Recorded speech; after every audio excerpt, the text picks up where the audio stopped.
December నెలలో దేశవ్యాప్తంగా తీవ్ర విమాన అంతరాయాలు చోటు చేసుకున్న నేపథ్యంలో ప్రముఖ ఎయిర్లైన్ ఇండిగోపై పౌర విమానయాన నియంత్రణ సంస్థ డీజీసీఏ భారీ జరిమానా విధించింది. ప్రయాణికులకు తీవ్ర అసౌకర్యం కలిగించినందుకు గాను ఇండిగోకు 22.2 కోట్ల జరిమానా విధించినట్లు డీజీసీఏ ప్రకటించింది. డీజీసీఏ వివరాల ప్రకారం డిసెంబర్ నెలలో ఇండిగో విమానాల్లో విస్తృత స్థాయిలో ఆలస్యాలు, రద్దులు, సిబ్బంది నిర్వహణ లోపాలు, ఫ్లైట్ షెడ్యూలింగ్లో అవకతవకలు చోటు చేసుకున్నాయి. ఈ కారణంగా వేలాది మంది ప్రయాణికులు తీవ్ర ఇబ్బందులు ఎదుర్కొన్నారు.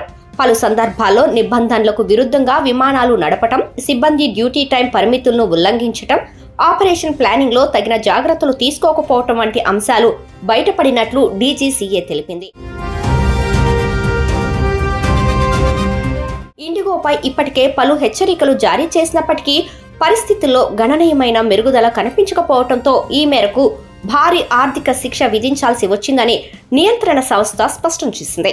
ఈ పరిణామంపై ఇండిగో యాజమాన్యం స్పందిస్తూ డీజీసీఏ ఆదేశాలను గౌరవిస్తున్నాం, భవిష్యత్తులో ఇలాంటి ఘటనలు పునరావృతం కాకుండా ఆపరేషనల్ వ్యవస్థలను బలోపేతం చేస్తామని పేర్కొంది.